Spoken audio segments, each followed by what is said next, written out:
হ্যাঁ এভরিওয়ান, এইটা হলো 1 নম্বর ভোমরাই বিলের ব্রিজটা, মানে যেটা বানাইতেছিল আর কি। কাঠের ব্রিজ ছিল আগে, এখন মানে কিসে বানাবো আর কি, আরসিসি বানাবো। তো এটা খুব ভালো কথা যে আরসিসি বানাবো, খুবই ভালো। মানে এই যে গ্রামের জন্য খুব সুবিধা হবো, খালি এই গ্রাম না, সব গ্রামের জন্য সুবিধা হবে। কিন্তু এই জায়গাতে কথা হইলো যে আমি যেই জায়গাতে ব্রিজ বানানো দেখি ওই জায়গাতেই মানে সাইড দিয়ে একটা টেম্পোরারি ব্রিজ করে দেয়, যাতে এই যে মানে গ্রামের যেটা পাবলিক টাবলিক আছে আর কি, যে জায়গায় ব্রিজ বানায় ওই জায়গার মানুষের যাতে যাওয়া আসার জন্য সুবিধা হয়। তো এরকম করে দেয়।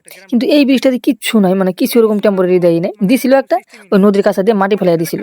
বাট এখন এরকম পরিস্থিতি হয়েছে যে এই জল হওয়ার পরে যে মানুষ আসতেই পায় না, আর নৌকা দিয়ে আসার পরে এই নদীর এই কাছারে নামাই দেয়।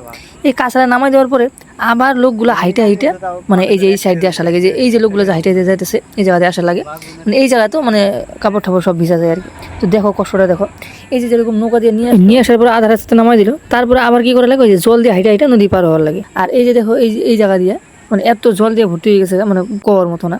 তো মানে ঠিকই আছে, ব্রিজ বানাইতেছে, এটা সবার জন্যই সুবিধা, এটা সরকার ভালো কামও করতেছে। বাট কন্ট্রাক্টরগুলো এটা কি করছে, এটা হচ্ছে ছেলেপেলেগুলো হাইটে হাইটে আস্তে আস্তে ওই জায়গার থেকে হাইটে হাইটে আসা লাগে, আধা রাস্তায় নৌকো দিয়ে নামাই দেয়, আবার এই জায়গা থেকে হাইটে হাইটে আসা লাগে। তো ব্রিজ বানাইতেছে ভালো কথা, বাট টেম্পোরারি ব্রিজ কিন্তু একটা বানানোই লাগছিল। তো এই বস্তুটা আমার মনে হলো ঠিক হয়নি আর কি। আর পাবলিকগুলো সেই কষ্টই হয়েছে, মানে এই জায়গাতে যাওয়া আসাই করা যায় না। এখন যদি শ্রীরামপুর বাজারে যেতে চাই স্বাভাবিক, তাহলে 3-4 কিলোমিটার ঘুরে যায়। আর এই ব্রিজটা বানাইতে না হলে আরো 1-1.5 বছর লাগে যাবে, মানে যে কামের ইসে দেখতেছি, স্পিড দেখতেছি আর কি, 100% 1-1.5 বছর লাগে যাবো। আর 1-1.5 বছরের জন্য যে অবধি বৃষ্টি থাকবো বা যে অবধি জল থাকবো, পাবলিকের সুবিধা হবোই। আর ভিডিওটা সবাই এত শেয়ার করো, যে জায়গায় ভিডিওটা পৌঁছানোর দরকার ওই জায়গায় যাতে পৌঁছে যায় 100%।